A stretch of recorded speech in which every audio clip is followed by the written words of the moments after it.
All right, question 17 tells us that to calculate the height of a tree, Hanan measures the angle of elevation from a point 8 meters away from the base of the tree.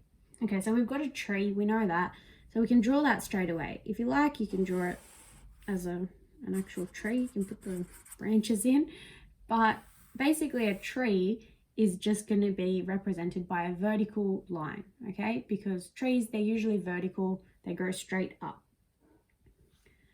Hanan measures the angle of elevation from a point 8 meters away from the base of the tree. Okay, so we know where this point is. This point is 8 meters away from the base of the tree on the ground. So if this is the base of the tree, our point is going to be somewhere over here. We could draw it over here as well. It doesn't matter. We're still going to end up with the same triangle. It's just going to be flipped. But I haven't got much room over here, so I'm just drawing my point here. And I know that this point where Hanan is standing, I know that this point is 8 meters away from the base of the tree. So this distance, we can label that 8 meters. Now, if this is the ground and this is a tree, we also know what this angle is here. The ground is horizontal, the tree is vertical. So these two lines, they're perpendicular to each other, and this is just going to be a right angle. Now the angle of elevation that she's measuring, okay, because remember Hanan's standing over here and she's measuring an angle now. And she's measuring the angle of elevation of the tree. So she's looking up at the tree here and creating a line of sight with her vision. And an angle of elevation, remember, is the angle that's created between that line of sight and the horizontal. Now, where's the horizontal at this point? The horizontal is just going to be this line down the bottom here. Okay, the ground is horizontal. So at this point, the horizontal line is just this horizontal line here. And her line of sight looking up to the tree is this line here.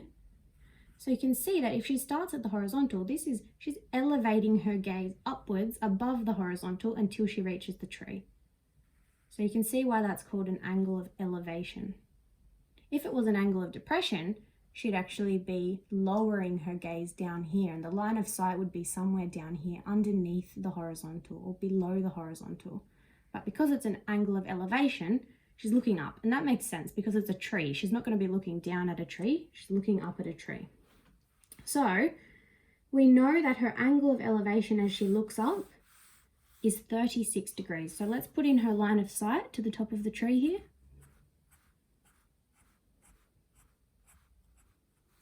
And we know that the angle created by the horizontal and that line of sight here, the angle of elevation, is 36 degrees. So we can put that in there.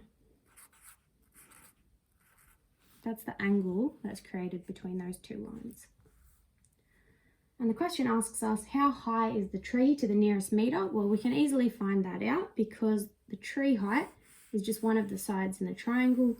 We can label it H, let's call it H for height. And we've already got an angle in our right angle triangle, and we've already got another side.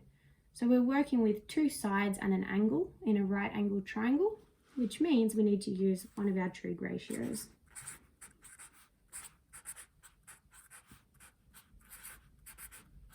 Which one are we going to use? Well, if we look at our given angle, which sides do we have with respect to the given angle? We've got H, which is the opposite side. That's the side opposite our angle.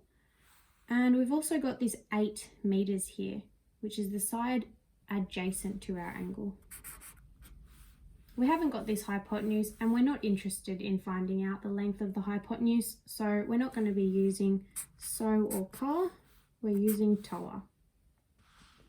Now TOA is the tan ratio, so let's write that out. Tan of an angle is equal to opposite over adjacent, that's the ratio. And we can plug some values into this equation here.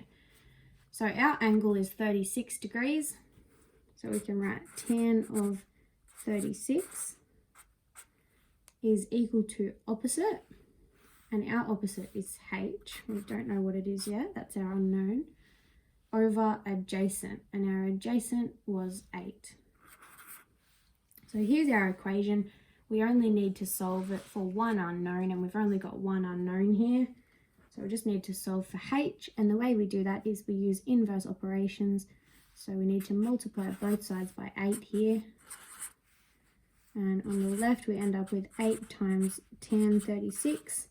And on the right we just end up with h, which is great because that's what we're trying to find. We're trying to find the height of the tree to the nearest meter. So on the left here, we've got this expression, which we can just put into our calculator, because remember tan 36, that's just going to be some number.